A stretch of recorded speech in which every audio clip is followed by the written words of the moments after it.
अपने source of income को तक़वियत देने की, अपनी लीडरशिप को बढ़ाने की, अपने अंदर की कमज़ोरियों को दूर करने की तड़प बढ़ेगी। टाइम किल करने वाली जो आदतें आपने अपनाई हुई हैं उनको मरकरी के 12th एंगल पर आने की वजह से आप रिपेयर कर पाएंगे विद योर इमोशनल बूस्टर। ऐसा टाइम अच्छा होता है अपने आप को एक नया रूप देने के लिए, अपने आप को एक नई सिमत में सोचने के लिए।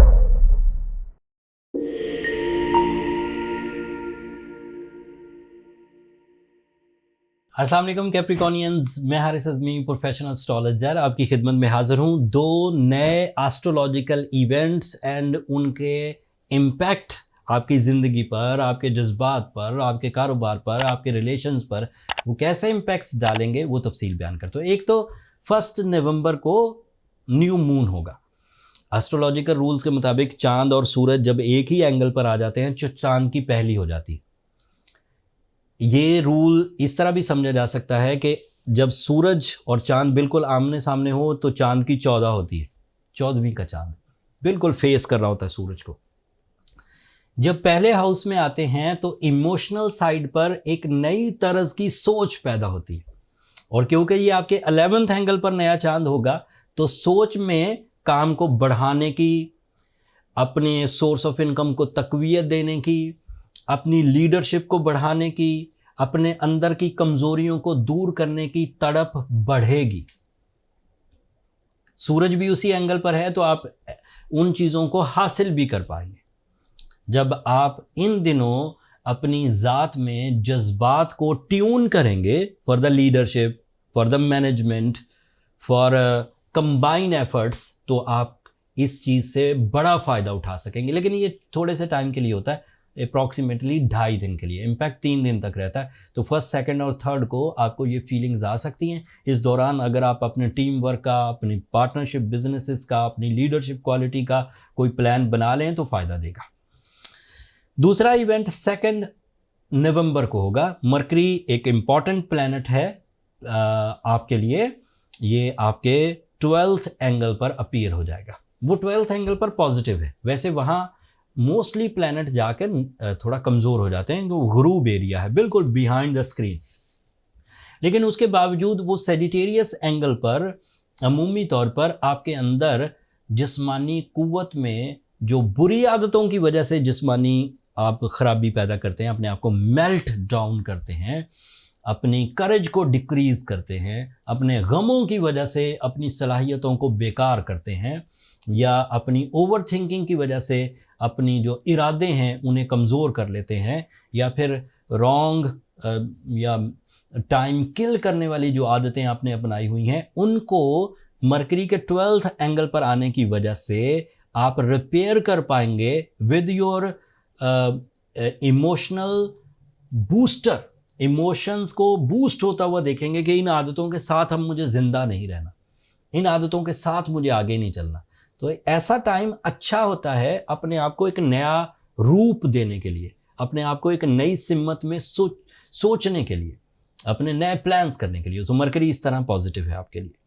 मार्स आपके 7th एंगल पर है इस वक्त। ये उसका आखिरी हफ्ता है आपके 7th एंगल पर। अगले हफ्ते वो आपके 8th एंगल पर चला जाएगा, लीव एंगल पर। There is Mars is so positive, लेकिन वो अगले हफ्ते वाली बातें अगले हफ्ते बयान करूंगा। अभी 7th एंगल पर है, so it is okay for your investments इस हफ्ते तक, 3rd नवंबर तक। It is positive for your property, it is positive for your travelling, it is positive for your relationships. सूरज आपके 11th एंगल पर है, that is also positive for your losses recoveries. सूरज आपके लिए इरादों की मजबूती पैदा करेगा। सूरज की वजह से ही आप टीम को लीड कर सकेंगे, सूरज की वजह से ही आप अच्छी डॉक्यूमेंटेशन कर सकेंगे। वीनस भी आपके लिए इस वक्त 12th एंगल पर है। This is a week side of Venus, but ये थोड़े ही दिनों के लिए, इसके बाद ये 1st एंगल पर आ जाएगा। वीनस जब तक 12th एंगल पर है आपको लव इमोशंस में थोड़ी स्ट्रगल रहेगी। If you are emotional personality, emotional Capricornian और बहुत मोहब्बत करते हैं किसी से तो मुश्किल नहीं होगी। बट अगर आप एक ड्राई से कैप्रिकॉनियन है, एक ऐसे एज ग्रुप में है जहाँ इमोशंस वैसे ही कम होते हैं, या एक ऐसे स्टेज में हैं जहाँ पर आप किसी से महदूद से अटैच हैं, वह बहुत ज़्यादा अटैच नहीं है, तो फिर वीनस की ये कमी उन रिलेशंस को मज़ीद कमज़ोर कर देगी। बट अगर आप अच्छे हैं रिलेशंस में तो ठीक है, चलेगा। अगले कुछ हफ्तों में ये ठीक हो। Venus is also representative of your career. So Venus की वीकनेस की वजह से करियर में भी थोड़ा स्लो डाउन हो जाती हैं चीज़ें। समटाइम प्रॉफिट आने में डिले होता है, समटाइम लैक ऑफ प्रॉफिट होता है, जितनी तवक्को लगाई होती है उतना प्रॉफिट नहीं मिल पाता, ये भी वीनस की वजह से होता है। सो वीनस आखिरी मराहल में है, फिर ठीक हो जाएगा। आपका रूलिंग प्लैनेट सैटर्न कैप्रिकॉनियंस, ये उसके तकरीबन आखिरी मराहल हैं रेट्रोग्रेशंस के। इसने भी मिड नवंबर में जाके डायरेक्ट हो जाना है। बहरहाल अभी 8-10 दिन ये रेट्रोग्रेड है, और इस रेट्रोग्रेशन सीजन में अपनी जो एक्स्ट्रा सेंसरी परसेप्शंस हैं उन्हें अलाइव रखिए, अपनी छठी हिस्स को अलाइव रखिए, अदरवाइज आपको चीट किया जा सकता है। जुपिटर 6 एंगल पर रेट्रोग्रेड है, ये तो अब लंबा रहेगा फरवरी तक।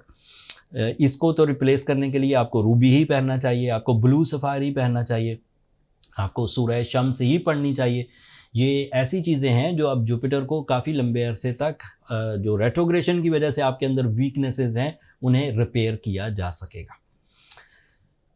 जुपिटर एक तरह से तालीमी सरगर्मियों को भी थोड़ा कमज़ोर कर देता है। ऐसे कैप्रिकॉनियन स्टूडेंट्स जो आला तालीम के लिए इन दिनों कोशां हैं, ऐसे स्टूडेंट्स जो इन दिनों इमिग्रेशन प्रोसेस से गुजर रहे हैं, उनके अंदर भी थोड़ा स्लो आएगा, बट स्लो होगा, डिजास्टर नहीं आएगा। उसको रिकवर किया जा सकता है विद द हेल्प ऑफ सूरह शम्स एंड ब्लू सफ़ायर। अगर आपकी उम्र 25 से 40 साल के दरमियान है तो 10 कैरेट ब्लू सफ़ायर काफ़ी रहेगा, साउथ अफ्रीकन। और अगर आप सूरह शम्स पढ़ना चाहें तो 5 दफ़ा पढ़ें एक दिन में किसी भी टाइम पर। ये ओवरव्यू था इस हफ्ते का। मैंने कोशिश की कि बहुत अच्छे अंदाज से तमाम प्लानिटरी एक्शंस जो इस वक्त टाइम जनरेट कर रहे हैं उनके बारे में राय दे दूं। कोई कमी रह गई हो तो कमेंट्स में इजहार कर दीजिएगा, मैं कोशिश करूंगा वहाँ आंसर करूं। अगर आप प्लानिटरी एक्शंस को, अल्लाह की नेमत को इसी तरह लेकर चल रहे हैं जैसा हो रहा है इस वक्त, जैसा मैंने बयान किया, तो that means you are okay, you are not a patient, you are going good.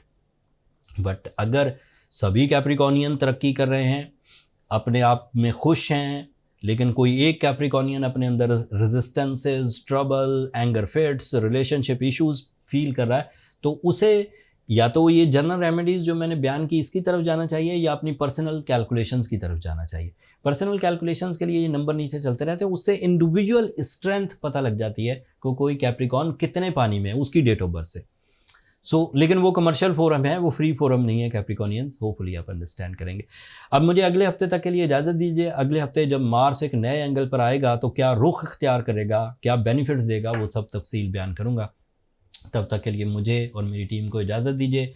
दुआओं में याद रखिएगा, चैनल को सब्सक्राइब करना मत भूलिएगा। कैप्रिकॉनियंस, आप लोगों की सब्सक्रिप्शन हमारी हौसला अफजाई की वजह बनती है, और इसी हौसला अफजाई आपकी तरफ से ये जो सब्सक्रिप्शन वाली मोहब्बत मिलती है, इसकी वजह से हम 6 लाख सब्सक्राइबर्स को क्रॉस कर चुके।